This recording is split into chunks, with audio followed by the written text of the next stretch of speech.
más o menos entender lo que vamos a hablar el día de hoy.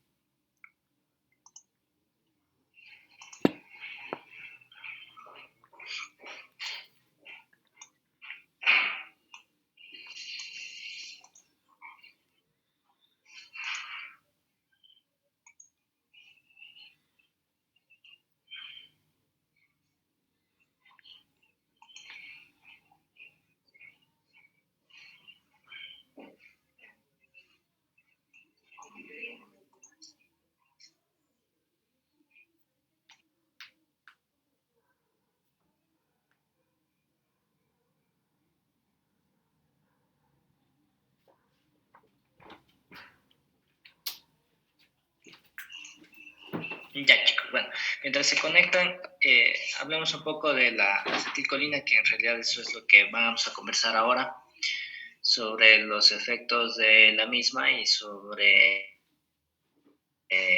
la acetilcolinesterasa, ¿no? Bueno, en realidad la acetilcolina es un neurotransmisor.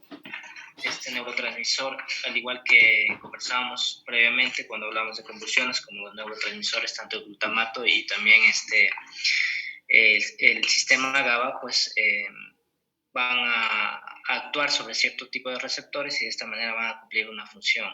Entonces, para esto, en esta gráfica que podemos observar acá, vemos la neurona presináptica. ¿Sí? Tenemos la neurona presináptica, tenemos el espacio sináptico, y en este caso no vamos a tener una neurona postsináptica como conversábamos previamente cuando conversábamos con el tema de las convulsiones, ¿no? En este caso vamos a tener, por ejemplo, una placa motora que hace referencia al músculo, podemos tener acá unas glándulas, podemos tener también músculo cardíaco, ya lo vamos a ver. Entonces, ese más o menos serían los elementos en ese tipo de circunstancias que hacen que se cumpla la función de la acetilcolina, ¿no? Entonces, la acetilcolina en realidad se forma por dos compuestos, ¿sí? Dos compuestos que en este caso son la colina y también en primera instancia la acetilcoenzima A. Estas dos se unen a través de una enzima que se llama la enzima colina acetato transferasa, y gracias a esta se unen estas dos sustancias y forman la acetilcolina, ¿no? Posteriormente la acetilcolina, así justamente como conversábamos previamente de los otros neurotransmisores, esta acetilcolina igual se encuentra dentro de unas vesículas sinápticas que posteriormente van hacia la membrana de la célula y posteriormente es liberada y de esta manera es captada por receptores específicos, ¿no? Pero aquí también puede suceder su desdoblamiento, por así decirlo, por medio de otra enzima que en este caso es la acetilcolinesterasa, que prácticamente van a dividir esta enzima que es la acetilcolina nuevamente en colina y en acetato, y la colina nuevamente ingresa hacia el interior de la célula para formar posteriormente acetilcolina y se sigue perpetuando y se sigue repitiendo ese ciclo, ¿no? Ahora, los receptores de la acetilcolina son varios, son muchos, pero se toma en referencia que tiene receptores de dos tipos, receptores nicotínicos y receptores muscarínicos. Entonces, dependiendo de este tipo de circunstancias, dependiendo de cuál activa la acetilcolina, qué receptor activa, va a depender la acción. Por ejemplo, yo tengo dos receptores de carácter nicotínico, el N1 y el N2, y los receptores muscarínicos que en un momento ya los conversábamos cuando hablábamos de fármacos antimuscarínicos, que son un número de 5 que van desde el M1 al M5. Entonces, por ejemplo, los receptores nicotínicos, es decir, el N1, por lo general están ubicados justamente en esta zona, están ubicados en la unión neuromuscular. Entonces, los encontramos a nivel de la placa de los músculos, de la placa motora, perdón, y de esta manera la acción que van a ejercer la acetilcolina en estos receptores es la contracción muscular. Al suscitarse la contracción muscular se va a dar como consecuencia favorecer el movimiento, ¿no? Esto cuando se activan los receptores N1. Tenemos los receptores N2, que en este caso, por lo general, se encuentran a nivel sistema nervioso autónomo, a nivel del sistema nervioso somático, a nivel del sistema nervioso central y a nivel de las glándulas, especialmente en las glándulas suprarrenales. Entonces, sabemos de antemano que el sistema nervioso autónomo se clasifica en simpático y parasimpático, ¿no? A todo esto, chicos, ¿qué hace el sistema nervioso simpático y qué hace el sistema nervioso parasimpático? Doc, ¿le puedo responder yo? Sí. Ya. Entonces, el sistema nervioso simpático se encargaba de acelerar todos los procesos metabólicos del cuerpo, se podría decir. Como por ejemplo, la parte de los latidos del corazón, la frecuencia respiratoria, todo eso. Y generalmente estaba presente en la puesta de alerta, cuando necesitábamos prepararnos para la parte de huida. Y el sistema nervioso parasimpático era todo lo contrario, se encargaba de disminuir toda la actividad del cuerpo, la frecuencia respiratoria, la frecuencia cardíaca, y estaba más destinado, por ejemplo, a procesar, por ejemplo, los alimentos después de una comida, induciendo el sueño, induciendo, bueno, todo eso, todos los procesos, por ejemplo, aumentando la secreción gástrica, etc.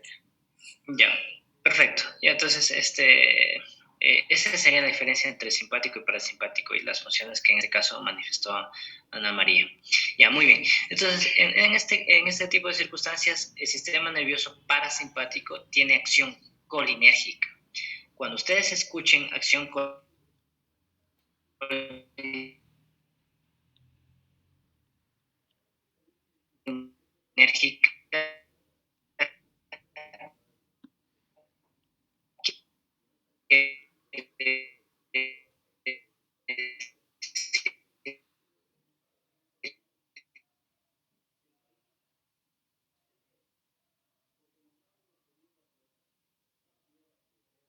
que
A ver, ya chicos, perdón, se me fue el internet. A ver, vamos nuevamente con esto de acá. Entonces conversábamos que el sistema nervioso autónomo se divide en simpático y parasimpático, y que el parasimpático tiene acción colinérgica, y dentro de la acción colinérgica envuelve la acetilcolina, mientras que el simpático en cambio tiene acción mixta. Es adrenérgico y es colinérgico, ¿no? Entonces, colinérgico nuevamente la acetilcolina, y adrenérgico la noradrenalina. Ya, entonces, como estamos hablando de la acetilcolina, en este tipo de circunstancias, la acetilcolina va a ejercer su acción en relación al receptor que active. Entonces, conversábamos el tema de los receptores M1, que por lo general lo encontramos en las uniones neuromusculares. Entonces, en este caso, la acetilcolina lo que va a hacer es activar estos receptores y va a producir la contracción muscular, y por ende esto nos va a servir con el tema de la movilidad. Los receptores muscarínicos los encontramos en número de 5, nuevamente del 1 al 5. Por lo general, todos actúan sobre las glándulas salivales, actúan sobre el equilibrio sueño-vigilia, ¿sí? Pero existen receptores específicos. Por ejemplo, los receptores M2 se encuentran a nivel de las células cardíacas, y cuando se activan estos receptores, lo que van a provocar es una disminución de la frecuencia cardíaca, lo que conversábamos previamente, no sé si recuerdan, o le dábamos el nombre de cronotropismo negativo. Cuando hablamos de cronotropismo positivo, va a aumentar en cambio la frecuencia cardíaca. Y aparte de esto, también estos receptores van a tener como consecuencia perdón, un rato.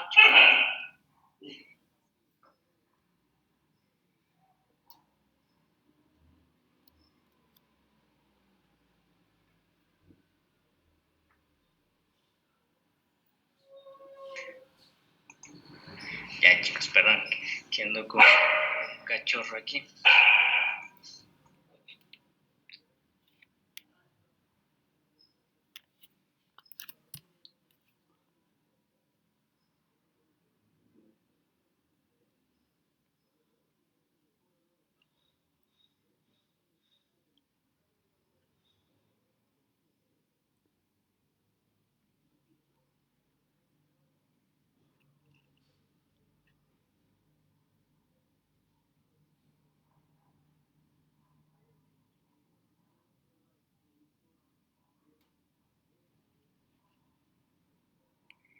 A ver, chicos, entonces les estaba conversando sobre los receptores muscarínicos. Por ejemplo, en el caso de activarse el receptor M2, va a disminuir también el tema de la conductividad eléctrica.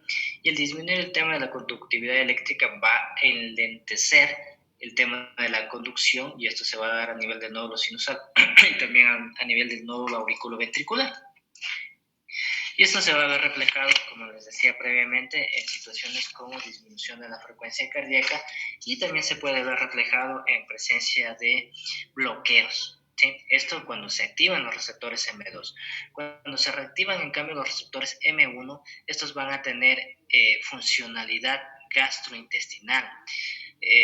Van a hacer que el tránsito intestinal sea más corto, va a tener como consecuencia aumento del peristaltismo intestinal, y también pues van a tener injerencia sobre el sistema genitourinario. ¿Qué es lo que va a hacer acá?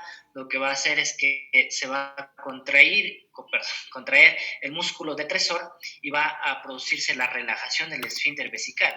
Entonces, al producirse la contracción del músculo detresor y la relajación del esfínter vesical, va a favorecer el tema de la diuresis, ¿no? Eso en cuanto a los receptores M1 y M2. Y los receptores M3, en cambio, van a actuar a nivel del aparato respiratorio. En este tipo de circunstancias, lo que hacen es provocar broncoconstricción, ¿sí? Es decir, provocan constricción del músculo liso del árbol bronquial, y bueno, con los diferentes efectos que produce. Entonces, haciendo un breve resumen de lo que les estaba manifestando, prácticamente la acetilcolina va a ejercer una acción dependiendo del receptor que active. Y eso es lo que vamos a ver a lo largo de esta charla, que ustedes mismos la van a iniciar, porque estos fármacos pues actúan a nivel de estos receptores, que ya lo van a conversar los compañeros expositores, y eso es lo que se suscita con estos fármacos. He hecho esta breve introducción más o menos para que tengan una referencia de en dónde actúan estos fármacos y cuál va a ser la función dependiendo del receptor que van a activar. ¿Ya? Ahora sí, chicos, creo que ya me imagino que han de estar listos para que inicien con la clase.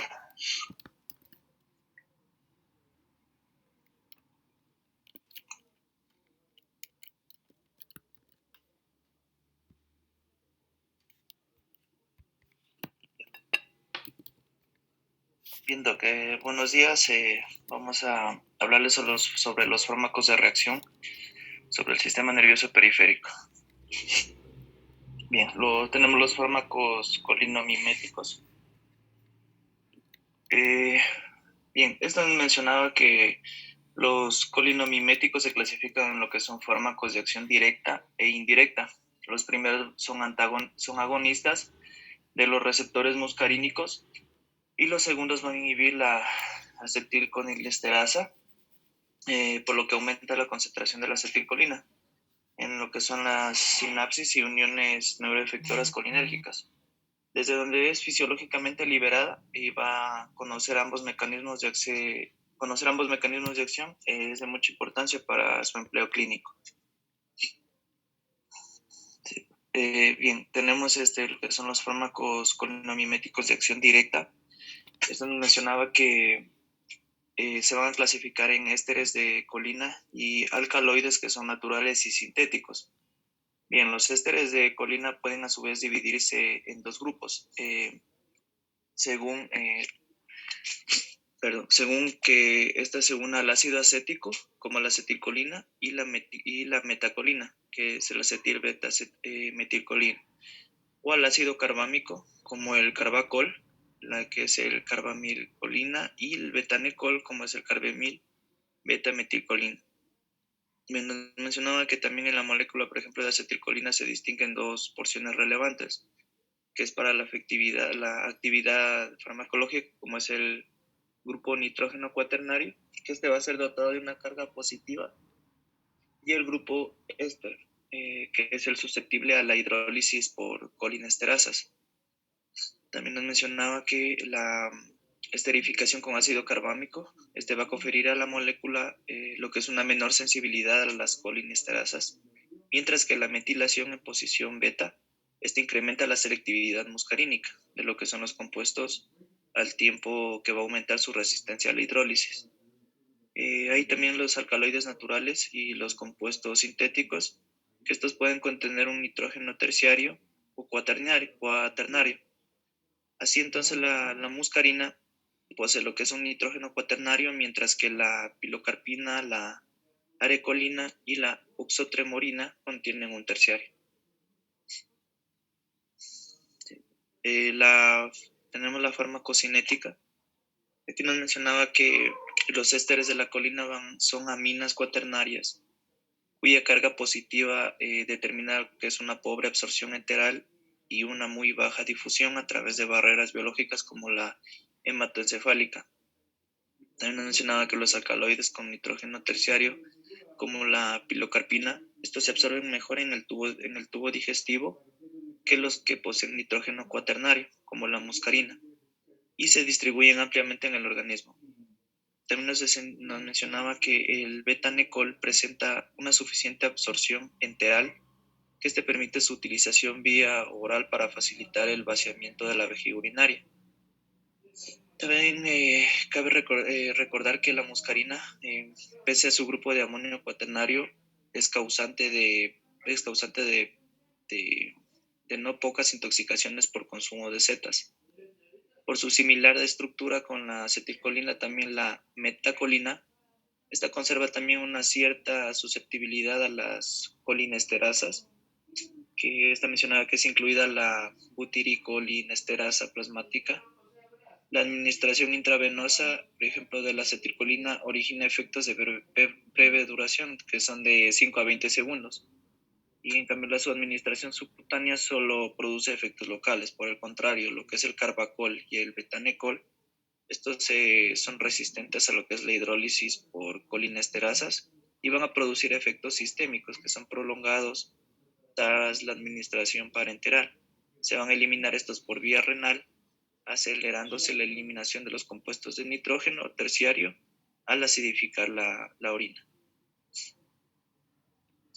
Bien, tenemos el mecanismo de acción. Aquí nos mencionaba que los fármacos colinamiméticos de acción directa, estos se comportan como agonistas de los receptores muscarínicos. También se han identificado cinco subtipos de receptores muscarínicos, como es de la M1 a M5, que se encuentran ampliamente distribuidos por el organismo. La mayor parte de ellos se van a localizar en sinapsis, donde la acetilcolina actúa como neurotransmisor, como las uniones neuroefectoras del sistema nervioso parasimpático, también los ganglios del sistema vegetativo y la médula suprarrenal. Además, estos están presentes en algunas sinapsis periféricas, como lo es la unión neuroefectora de las glándulas sudoríparas y del sistema nervioso central. Bien, también nos mencionaba que estas acciones abarcan todos los lechos vasculares, incluidos el coronario y el pulmonar. Igualmente existen receptores presinápticos que están localizados en la propia terminación colinérgica o en los botones simpáticos, donde estos van a regular la liberación de noradrenalina y acetilcolina, por lo que este tipo de fármacos también va a modificar indirectamente lo que es la función de los órganos inervados por el sistema nervioso autónomo. Sí. Bien, tenemos los efectos farmacológicos, que nos mencionaba que las acciones de los colinamiméticos son fáciles de intuir si se recuerdan los efectos de una hiperestimulación parasimpática. Por ejemplo, una crisis vagal que reproduce un incremento generalizado de la acetilcolina. Es de notar aquí que con la independencia de su utilización clínica, los agonistas muscarínicos tienen un importante papel en investigación como herramientas farmacológicas. Esto es por su importancia fisiológica y por servir de modelo a los restantes fármacos colinamiméticos de acción directa. Se describen en primer lugar los efectos farmacológicos de la acetilcolina. Tenemos en la acetilcolina la función en el aparato cardiovascular. En estos efectos, los efectos directos de la acetilcolina, sobre el aparato cardiovascular incluyen lo que es una vasodilatación arterioral generalizada, también una disminución de la frecuencia cardíaca, va a ser un efecto conotrópico negativo, también la disminución de la velocidad de conducción. Este es un efecto dromotrópico negativo en los nódulos sinusal y auriculoventricular. Y también la disminución de la fuerza de concentración cardíaca. Este es un efecto inotrópico negativo.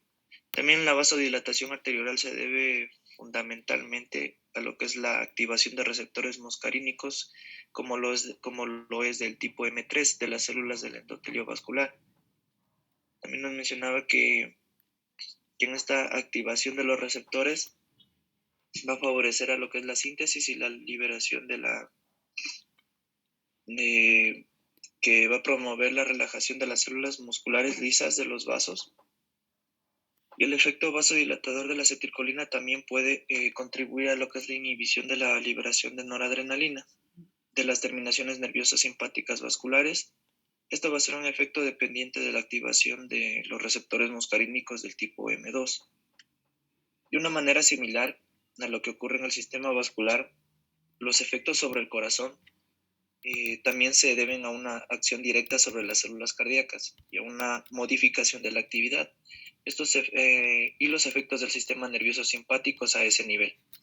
Bueno, los efectos directos sobre el corazón están mediados también por receptores muscarínicos de tipo M2 y que consisten en un aumento de la corriente de potasio en las células auriculares y de los nódulos sinoauricular y auriculoventricular. También la disminución de la corriente de entrada de calcio del tipo L y una disminución de la corriente activada por la hiperpolarización. Tenemos que también en el aparato respiratorio, la acetilcolina va a inducir lo que es la contracción del músculo liso de las vías respiratorias, y este va a estimular lo que es la secreción de las glándulas de la mucosa tráqueo-bronquial mediante lo que es la activación de receptores muscarínicos del tipo M3. El antagonismo farmacológico de este efecto tiene un prominente papel terapéutico que es notablemente en la enfermedad, va a ser notablemente en la enfermedad pulmonar obstructiva crónica. En el aparato digestivo y genitourinario, la estimulación vagal y en menor medida la administración de acetilcolina va a ser debido a su degradación por la colinesterasa plasmática. Incrementan lo que es el tono y la amplitud de las contracciones peristálticas del tubo digestivo, que unidas a la relajación de esfínteres promueven un notable incremento de la velocidad de tránsito intestinal. Estas acciones también, se iban a manifestar en un dolor cólico y en diarrea, que se potencian por la estimulación de la actividad secretora, particularmente la de las glándulas salivales y de la mucosa gástrica. Estos efectos van a estar mediados fundamentalmente por los receptores muscarínicos de los tipos M1, que estos están situados en las neuronas del plexo de Auerbach y en las células parietales gástricas. Y M3, estas son presentes en las células musculares lisas de la pared del tubo digestivo y en las glándulas salivales y en la mucosa intestinal. La acetilcolina también iba a incrementar el peristaltismo ureteral, que estaba a contraer el músculo detrusor y relaja el trígono del esfínter de la vejiga, favoreciendo la micción voluntaria. En el ojo también nos mencionaba que la instalación de acetilcolina en el saco conjuntival induce esta mediante la activación de receptores muscarínicos, mediante la activación de receptores muscarínicos del tipo M2, lo que es la contracción de los músculos esfínter del iris y ciliar, como con resultado de una miosis y acomodación para la visión cercana. La contracción del esfínter del iris también va a facilitar lo que es el drenaje del humor acuoso en el canal de Schremm, lo que justifica la utilización de los fármacos colinamiméticos en el tratamiento de glaucoma. Por su parte, también tenemos las glándulas exócrinas, y en esta nos mencionaba que la acetilcolina va a incrementar lo que es la secreción de las glándulas sudoríparas, lagrimales y nasofaringias por los receptores muscarínicos del tipo M3, que son los responsables principales de estos efectos. Sí, bien, tenemos los ésteres de la colina y alcaloides naturales y sintéticos. Nos mencionaba que esto es debido a su menor o nula sensibilidad a la acetilcolinesterasa y a la butirilcolinesterasa. Poseen mayor potencia y duración de acción que la acetilcolina. Además, presentan un perfil farmacológico diferente. Y tenemos lo que es en el aparato cardiovascular, los efectos cardiovasculares de la muscarina y la metacolina van a ser similares a los de la acetilcolina. Por el contrario, el carbacol y el betanecol apenas ejercen estos efectos cardiovasculares en la dosis a las que modifican la función de otros aparatos. Particularmente el digestivo y el urinario. También nos mencionaba que la pilocarpina, administrada por vía intravenosa, produce una respuesta hipertensiva que entre los fármacos agonistas selectivos de los receptores muscarínicos. Este efecto ha sido atribuido a la activación de los receptores muscarínicos ganglionares del tipo M1. En el aparato respiratorio, estos fármacos van a producir efectos superponibles a los de la acetilcolina. La metacolina se la va a utilizar en algunos países para el diagnóstico de asma bronquial. En personas normales, este fármaco produce una moderada broncoconstricción. En cambio, en pacientes asmáticos, aún en periodos intercríticos, desencadena el ataque asmático. El aparato digestivo y urinario nos mencionaba que el carbacol y el betanecol y la pilocarpina, estas presentan cierta acción selectiva sobre los aparatos digestivo y urinario en relación a sus efectos cardiovasculares.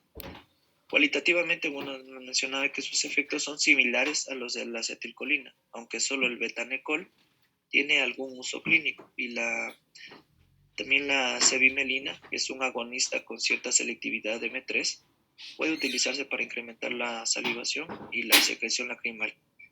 Por su parte, el ojo van a producir lo que son efectos análogos a los de la acetilcolina, pero más potentes y prolongados.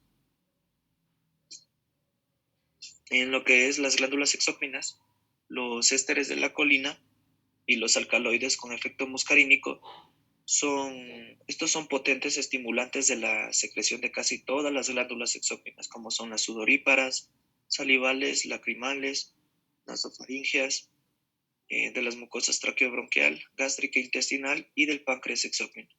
La pilocarpina destaca por sus potentes efectos cialogogo y diaforético en el sistema nervioso periférico y la placa motora del músculo esquelético, que nos mencionaba que el carbacol presenta una importante actividad nicotínica, tanto sobre los ganglios autónomos como sobre los de la placa motora del músculo esquelético. En esta es la activación de los receptores nicotínicos ganglionares iba a originar un potencial sináptico excitado rápido, que se desencadena el disparo de potencial de acción de las neuronas postganglionares. En los efectos resultantes, si estos van a reproducen lo que es la activación de los sistemas nervioso simpático y parasimpático. Va a haber un predominio de los efectos del simpático sobre el aparato cardiovascular y del parasimpático sobre el sistema digestivo y geniturinario. En lo que es el músculo esquelético, la administración, por ejemplo, de carbacol origina un potencial de placa motora que va a promover lo que es la contracción muscular. La estimulación sostenida de los receptores nicotínicos por un agente como el carbacol no hidrolizable por la acetilcolinesterasa, esta va a conducir a una aparición de bloqueo de despolarización, que es bloqueo de la transmisión post-repolarización y parálisis flácida. En lo que es el sistema nervioso central, la administración intravenosa nos mencionaba que en la administración intravenosa de pequeñas dosis, por ejemplo, de pilocarpina, muscarina, oxotremorina o arecolina, estas van a producir lo que es una activación cortical generalizada. Y en dosis superiores, estas pueden producir lo que son temblor, hipotermia, estimulación del centro respiratorio, también vómitos, convulsiones y coma. En distintos receptores muscarínicos del tipo M1 y M2 y una gran variedad de receptores nicotínicos han sido involucrados en estos efectos. Sigue, por favor. En las indicaciones terapéuticas tenemos en el aparato digestivo y urinario la activación, nos mencionaba que la activación de los receptores muscarínicos pueden ser una estrategia adecuada en lo que es en el tratamiento de diferentes trastornos que estos van a cursar con depresión de la actividad del músculo liso digestivo y urinario, siempre que no exista una obstrucción mecánica. Dichos trastornos van a incluir lo que es el hilio paralítico, la distensión abdominal postoperatoria, la atonía y la retención gástricas, y el megacolon congénito en la esfera gastroenterológica y la atonía vesical. También la retención urinaria posoperatoria o posparto y algunos casos también de vejiga hipotónica de origen miógeno o neurógeno en el ámbito de la urología. En lo que son los colinomiméticos de acción directa, el fármaco de elección para el tratamiento de estos procesos es el betanecol. Por otra parte, la pilocarpina, el betanecol y la cevimelina son fármacos útiles en el tratamiento de la sequedad de la boca y para incrementar también la secreción lagrimal asociada al síndrome de Sjögren o secundaria a la radioterapia de cabeza y cuello. También lo que es en ojo nos mencionaba que la pilocarpina es el colinomimético de elección que es solo asociado a un inhibidor de la acetilcolinesterasa en el tratamiento inicial del glaucoma de ángulo cerrado. Está igualmente indicado en lo que es el tratamiento de glaucoma crónico de ángulo abierto y en algunas formas de glaucoma secundario, así como también para revertir la midriasis que es producida por atropina. Se lo utiliza de forma alternante con fármacos midriáticos y se le emplea también en la iris para evitar la formación de adherencias entre el iris y el cristalino. Sí. Bien, tenemos en lo que es las reacciones adversas. Nos mencionaba que los efectos adversos de estos fármacos se derivan de lo que es la actividad excesiva de los receptores muscarínicos y nicotínicos. Por lo tanto, entonces consiste en la exacerbación de los efectos farmacológicos ya descritos. Los signos indicativos de toxicidad muscarínica son lo que es las náuseas, los vómitos, la diarrea, lo que es la salivación, sudoración excesiva, la disnea, la bradicardia y la vasodilatación cutánea. Estas manifestaciones, bueno, son similares a las que producen tras la ingesta de setas de los géneros como es amanita y nocive, que contienen alcaloides con actividad muscarínica y responden favorablemente estas a la administración parenteral de 0,5 a 1 miligramo de atropina por vía intramuscular o intravenosa. También nos mencionaba que la toxicidad nicotínica de compuestos como es el carbacol se manifiestan con signos de estimulación nerviosa central, también fasciculaciones musculares, lo que es hipertensión arterial y arritmias cardíacas. Su tratamiento es eminentemente sintomático. Bueno, tenemos también lo que son los fármacos inhibidores de la acetilcolinesterasa. Esto nos mencionaba que en los vertebrados existen dos tipos de colinesterasas, lo que es la acetilcolinesterasa y la butirilicolesterasa, que es una pseudocolinesterasa. Ambas enzimas presentan una homología del 65%, pero su estructura molecular y su distribución tisular, su especificidad de sustrato y sus funciones son diferentes. La acetilcolinesterasa existe en forma monomérica y dimérica, aunque la mayor parte se encuentra formando tetrámeros. También nos mencionaba que su tasa de recambio es de unas 8 a 16 horas. Es el tiempo que tarda en recuperarse tras una inhibición irreversible.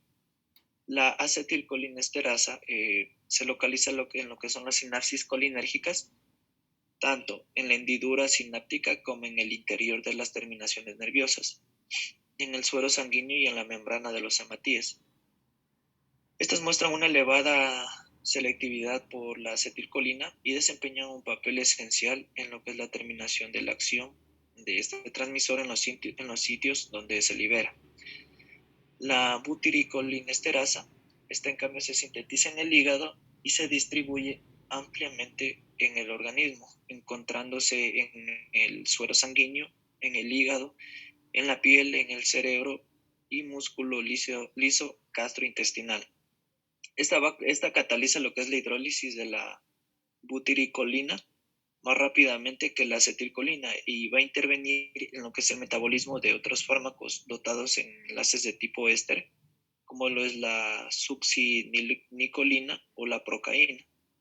También nos mencionaba que el centro activo de la acetilcolinesterasa comprende dos regiones diferentes, como son el sitio aniónico, que es cargado negativamente y constituido por el grupo carboxilo, que es libre de un residuo de glutamato, y el sitio esterásico, que está constituido por el anillo imidazólico, que es de un residuo de histidina, y el grupo hidroxilo de otro de serina. De forma característica, el sitio aniónico atrae electrostáticamente a la carga positiva del grupo básico del sustrato, por ejemplo la colina, mientras que el sitio esterásico interactúa con el grupo ácido. Por ejemplo, el ácido acético, carbámico, fosfórico, del sustrato formando un enlace covalente. Mencionaba que el proceso catalítico de la acetilcolina va a comprender dos etapas. Una primera que implica lo que es la hidrólisis de la acetilcolina con liberación de la colina y transferencia del grupo acetilo a la serina, dando lugar a la forma acetilada del enzima. Y segunda tenemos que comporta la desacetilación mediante hidrólisis de enlace, como la consiguiente recuperación de su actividad. También nos decía que todos los fármacos colinesterásicos se unen a lo que es a la acetilcolinesterasa, si bien lo hacen de manera distinta en función de su estructura química, así los alcoholes simples como el hidrofonio interactúan solo con el sitio aniónico del enzima. Esta interacción, es rápida, reversible, por lo que este compuesto produce una inhibición por impedir el acceso de la acetilcolina al centro activo de la acetilcolinesterasa de breve duración, que va a ser de 2 a 10 minutos. También los derivados carbámicos son hidrolizados por la acetilcolinesterasa de forma similar a como lo es la acetilcolina. Sin embargo, el enlace covalente formado entre este ácido carbámico es más resistente a la hidrólisis que el formado con el grupo acetilo. Bien. También nos mencionaba que los anticolinesterácicos se clasifican en 4 grupos de acuerdo con su estructura química, en lo que son alcoholes simples con nitrógeno cuaternario, también el hidrofonio, que son derivados carbámicos constituidos por ésteres del ácido carbámico, y lo que son alcoholes con nitrógeno terciario cuaternario de aplicación clínica. La figostigmina o prostigmina y piridostigmina son derivados sintéticos con nitrógeno cuaternario. También la galantamina es un derivado sintético con nitrógeno terciario. También tenemos de aplicación clínica como el cotiopato, y también hay otros inhibidores químicas que son los derivados de la acridina, como lo es la tacrina, y derivados peperidínicos, como es el donepecilo, que fuera de alcance de que es el uso de anticolinesterácicos, como son la aplicación como insecticidas como el paratión y malatión, o de aplicación bélica como son el sarín, el tubún y el soman.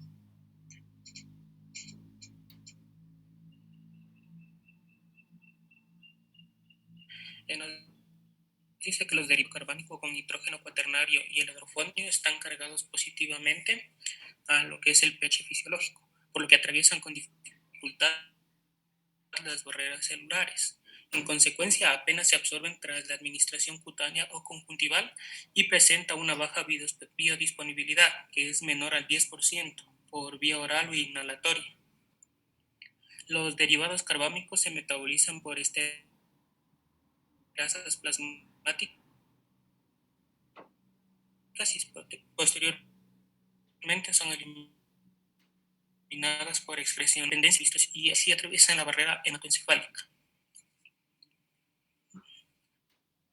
En cuanto al mecanismo de acción y efectos farmacológicos, tenemos que el efecto común de todos los anticolinesterésicos es el de inhibir la hidrólisis de la acetilcolina. Esto se traduce en un incremento de la acetilcolina en todos los lugares donde es liberada. Los efectos son los propios de la acetilcolina sobre los receptores muscarínicos y uniones neuroefectores colinérgicas, y son fácilmente deducibles si se recuerdan las acciones de la acetilcolina.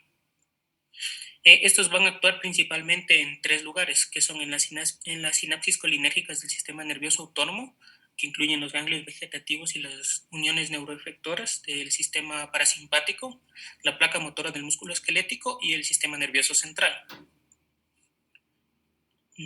Siguiente. Ya, en cuanto a sus indicaciones terapéuticas, tenemos que el aparato digestivo, en cuanto al aparato digestivo y urinario, la neostigmina es el anticolinesterásico de elección para tratar diversos procesos médicos y quirúrgicos que cursan con parálisis intestinal o atonía de la vejiga urinaria. También sirve para tratar lo que es la miastenia grave, la cual es una enfermedad neuromuscular caracterizada por debilidad y fatiga de la musculatura esquelética. Esta va a estar causada por una respuesta autoinmune mediada por anticuerpos y dirigida contra los receptores nicotínicos de la placa motora. Entonces, lo que va a hacer aquí es ayudar al movimiento de este músculo, o reforzarlo, por decirlo así. En cuanto en el ojo, la festigmina asociada a la pilocarpina se utilizó para el tratamiento inicial de lo que es el glaucoma del ángulo cerrado. También en procesos de anestesia se emplea para revertir la parálisis muscular posanestésica provocada por los bloqueantes neuromusculares. También sirve para la intoxicación por anticolinérgicos. La fiostigmina, un compuesto que atraviesa la barrera hematoencefálica, resulta eficaz para revertir los efectos centrales y periféricos de la intoxicación por atropina y de altas dosis de otros fármacos parasimpaticólicos, antihistamínicos, fenitocinas, antidepresivos tricíclicos, los cuales son capaces de bloquear competitivamente los receptores muscarínicos. También sirve para lo que es la enfermedad de Alzheimer, la cual se encuentra, esta es una de las escasas posibilidades farmacológicas que existen para el tratamiento de esta enfermedad hasta el día de hoy. En cuanto a sus reacciones adversas, encontramos que son frecuentes durante el tratamiento de la miastenia grave cuando se ajustan las dosis para conseguir un efecto óptimo. Estas consisten en la exacerbación de los efectos farmacológicos que son fasciculaciones musculares, cialorrea, dificultad respiratoria, bradicardia, vómitos, molestias abdominales y diarrea. Estos cesan al suspender la medicación y solo en casos esporádicos resulta necesaria la administración de atropina y el empleo de medidas de soporte vital. Ahora vamos a ver lo que es la intoxicación por organofosforados. En ambientes rurales, estos órganos fosforados son causa común de intoxicación, ya sea por exposición profesional a insecticidas o antiparasitarios de uso veterinario, o bien incluso con fines suicidas. Son potencialmente mortales. Los síntomas producen los esperados de una sobreestimulación muscarínica con algún componente nicotínico, en casos de bloqueo importante. Los organofosforados generan efectos tóxicos a largo plazo que aparecen días después de la exposición a ellos. Se trata de la polineuropatía desmielinizante de fibras motores y sensitivas que cursa con debilidad muscular y parálisis flácida. Los signos de afectación del sistema nervioso incluyen lo que es la confusión, ataxia, convulsiones, depresión respiratoria, incluso puede llegar a lo que es el coma. El tratamiento específico consiste en lo que es la administración de atropina, la cual se administra de 2 a 4 miligramos por vía intravenosa o 0.05 miligramos por kilogramo en niños. Esta dosis se debe repetir cada 5 o 10 minutos hasta conseguir síntomas de atropinización. Podemos observar que la piel comienza a enrojecerse y se va a tornar seca, taquicardia. Esta suele ser necesaria administrar más de 200 miligramos de atropina el primer día para asegurar una concentración suficiente en el sistema nervioso central y en ocasiones incluso se ha llegado a administrar hasta 3 gramos. La atropina tiene poca o nula acción sobre la función neuromuscular, que suele en cambio beneficiarse de los reactivadores de la colinesterasa. Y el uso de reactivadores de la colinesterasa como las oximas pralidoxima, que también se da entre 1 o 2 gramos o 15 a 25 miligramos por kilogramo por vía oral. También tenemos, por ejemplo, la obidoxima, que se utiliza entre 250 y 750 miligramos por día, igualmente por vía intravenosa, y la diacetilmonoxima y azoxima, la cual son 20 miligramos por kilogramo.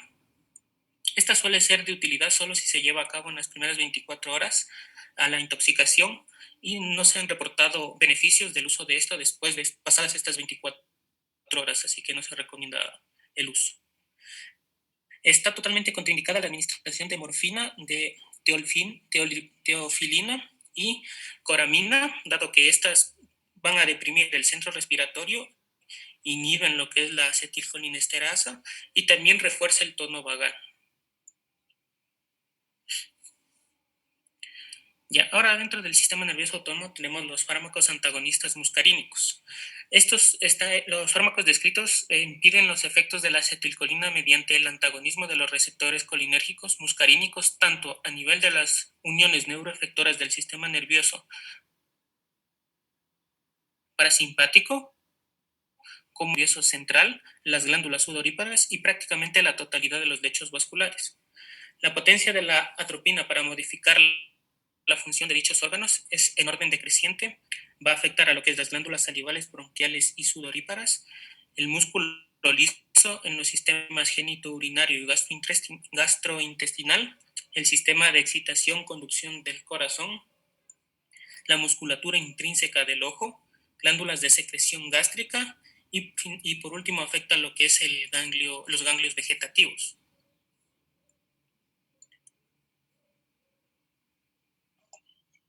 Bueno, con respecto a lo que son las propiedades farmacocinéticas, tenemos que los alcaloides y la mayoría de los antagonistas muscarínicos que tienen un nitrógeno terciario se van a absorber bien por lo que es el tubo digestivo y van a tener una distribución bastante amplia en el organismo. Lo hacen esto atravesando la barrera hematoencefálica y la barrera placentaria y a su vez va a acceder a lo que es la leche. Bueno, y los fármacos que tienen una estructura cuaternaria, estos se absorben de manera pobre en lo que es el tubo digestivo y se van a distribuir asimismo de manera lenta a través de las distintas barreras orgánicas. Ya, bueno, tenemos que la atropina, esta tiene una semivida plasmática de 2 horas, tiene una vida corta en lo que son los órganos. En el ojo, esta va a tener una semivida de 72 horas y se va a eliminar,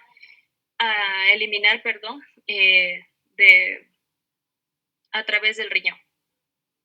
Y en cuanto a lo que es la escopolamina, esta tiene un importante efecto de primer paso hepático, donde esta va a reducir la biodisponibilidad y a su vez va a determinar una excreción mínima urinaria y tiene una semivida de eliminación corta que únicamente es de 2.5 horas y va a alcanzar la concentración máxima después de 8 horas de haber colocado un parche de escopolamina.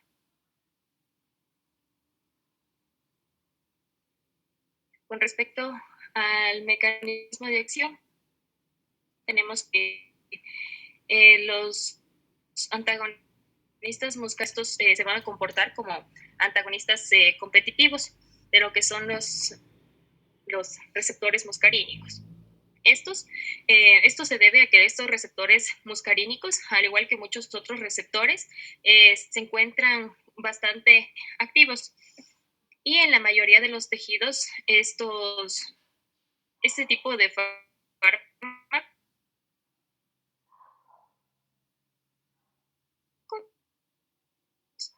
va a mostrar una mayor potencia de antagonistas muscarínicos, como es en el caso de la administración de la acetilcolina endógena. Ya, en cuanto a las acciones farmacológicas, pues este tipo de fármacos va a ejercer sus acciones dependiendo del sitio de acción. En cuanto a lo que son los alcaloides naturales de belladona, tenemos la atropina y la escopolamina. Esta en el sistema nervioso central va a causar diversos efectos. En el caso de la atropina, esta va a causar una ligera estimulación central con una mínima alteración de las funciones cerebrales. Cuando se administra en dosis más elevadas, va a causar un cuadro característico por excitación acentuada, alteraciones del comportamiento, alucinaciones y delirio. Y en cambio, ya cuando se da en dosis demasiado elevadas, la estimulación de esta va a ser seguida de depresión, va a haber una parálisis vulvar, un colapso circulatorio, insuficiencia respiratoria, puede llegar a producir coma y hasta la muerte. Y en el caso de lo que es la escopolamina, esta ocasiona depresión del sistema nervioso central que va a estar acompañada de amnesia anterógrada y alteraciones del sueño. Y en ocasiones puede originar el efecto contrario, que puede ser similar al que se produce cuando se dan dosis tóxicas de atropina. Y además esta escopolamina ejerce un efecto antisinestósico, probablemente a través del bloqueo de las vías que conectan el aparato vestibular con el centro del vómito en el trompo del encéfalo.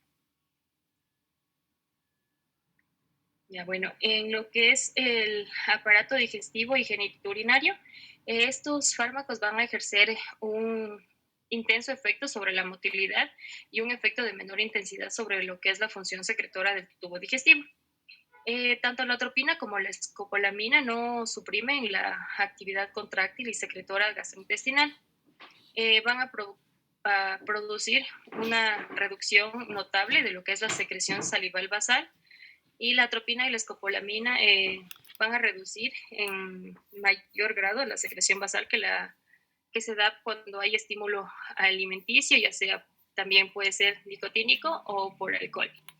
Y en el aparato urinario, la micción va a ser débil, va a provocar relajación de la musculatura lisa de la pelvis renal, de las cálices, de los uréteres y la vejiga urinaria. Pero estos fármacos tienen un efecto insignificante sobre los órganos genitales.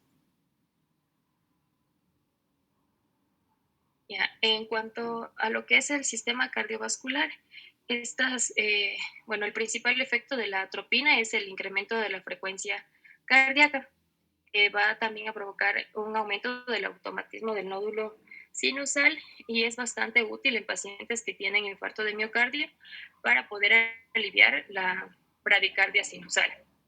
La escopolamina, en cambio, va a producir fundamentalmente una bradicardia que puede ser de origen central. Y además tenemos que la mayoría de vasos sanguíneos no reciben inervación directa del sistema nervioso parasimpático, y que las fibras simpáticas colinérgicas dilatadoras de los vasos del músculo esquelético apenas van a intervenir en la regulación del tono vascular en ese territorio.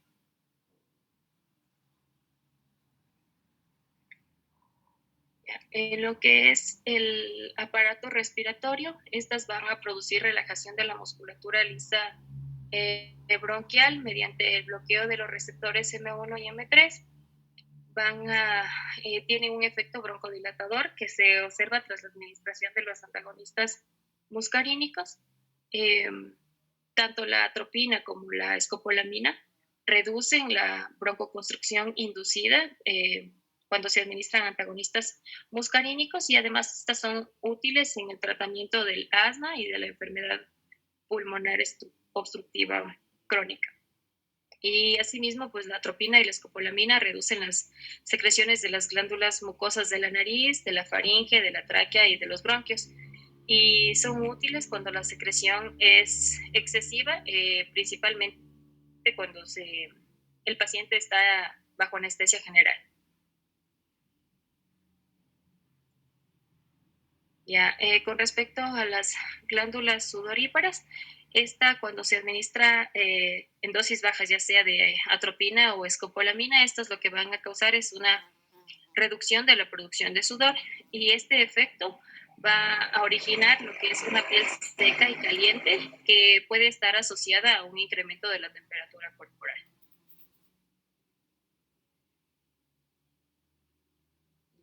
Bueno, en cuanto al ojo, estas reducen la contracción del esfínter del iris y del músculo ciliar, provocando una dilatación pupilar conocida como midriasis y una parálisis de acomodación conocida como ciclopegía.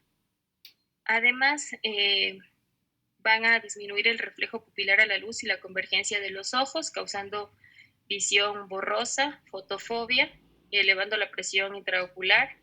Esto lo hacen porque dificultan el drenaje del humor acuoso, y esto puede desencadenar en un ataque de glaucoma de ángulo estrecho.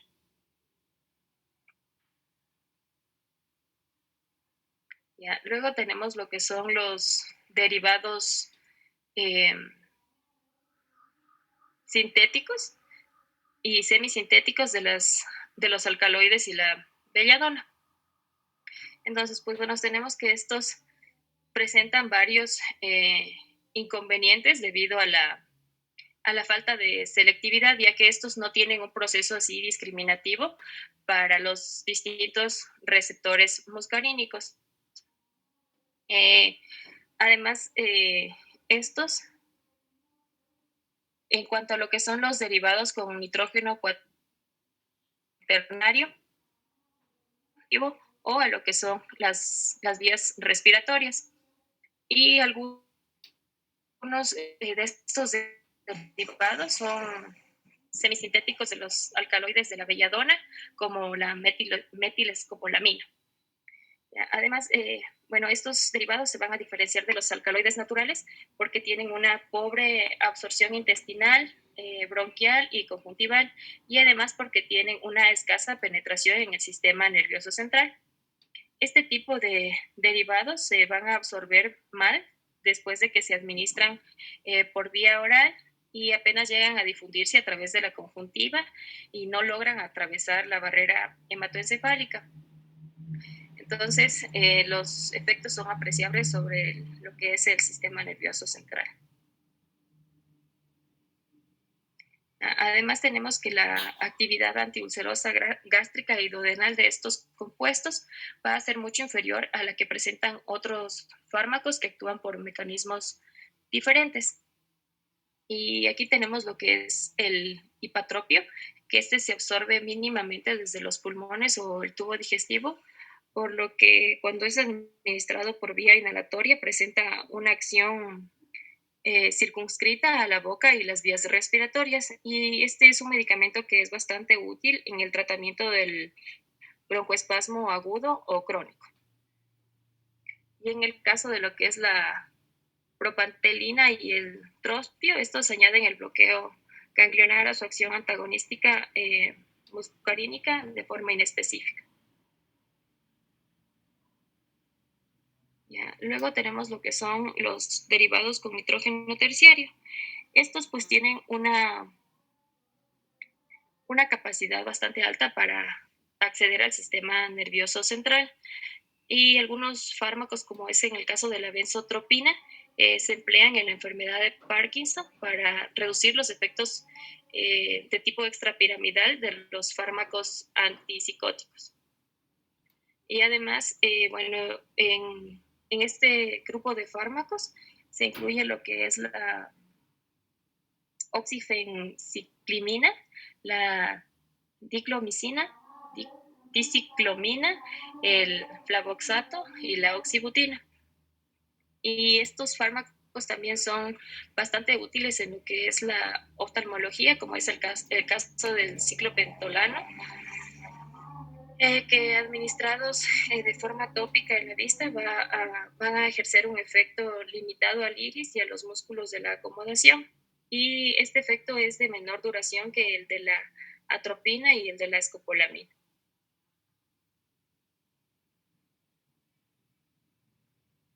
Y ahí por último tenemos lo que es el caso de los antagonistas selectivos. Y aquí tenemos lo que es la pirenzepina, que este fármaco presenta una alta afinidad por los receptores muscarínicos del subtipo M1 y una baja afinidad por el M2 y una intermedia afinidad por el M3. Es por eso que estos fármacos son utilizados en el tratamiento de la úlcera péptica y tienen una acción antisecretora gástrica que va a estar debida fundamentalmente porque producen un bloqueo de los receptores M1 de las neuronas postganglionares de los plexos intramurales del estómago. Esto es debido a que atraviesa de forma lenta la barrera hematoencefálica y carece de un efecto a nivel central. Tenemos la tripitramina y la darifenacina, que son antagonistas selectivos de los receptores muscarínicos de M2 y M3. Entonces, estos tienen una utilidad para reducir lo que es la bradicardia colinérgica y la actividad contráctil del músculo liso o las secreciones glandulares. ¿Sí se me escucha?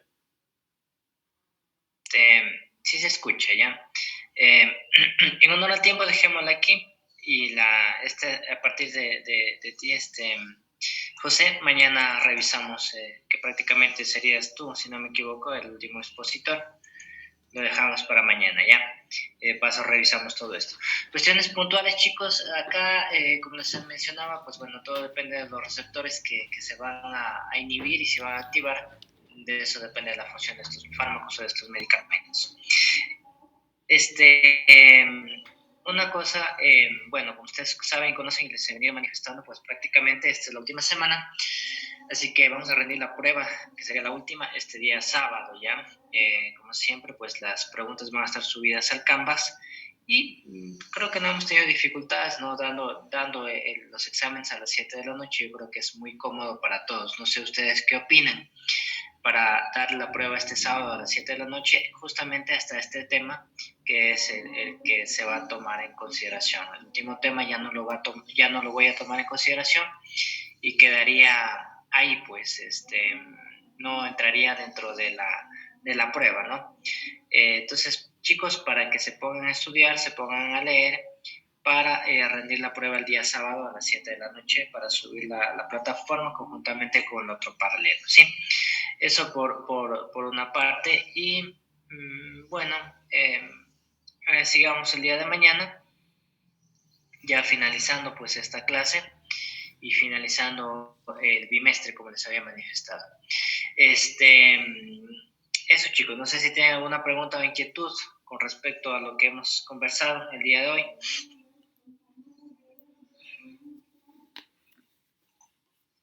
Ya, perfecto. Doctor, sí, lo que pasa es que algunas personas el sábado, tanto en la mañana como en la noche, viajan y no sé si habría la posibilidad de que se nos habilite tipo 10 de la noche el sábado. Ya, yo por mi parte no habría problema, ¿no? Para habilitarles entonces el sábado a las 10 de la noche a la plataforma. Sí, Doc, hasta esto ya creo que cada quien llega a su destino, si es que viajan o ese tipo de cosas. Ya, sí, entiendo, no tengo ningún problema e inconveniente, entonces quedamos con ustedes el sábado a las 10 de la noche en la prueba, ¿ya? Bueno, entonces dedíquense a leer, chicos, en miras de la prueba para el día sábado. Eso. Mi grupo de práctica, por favor, a las 10:30 nos unimos para poder ver el último tema también. Así que ya les envío el enlace con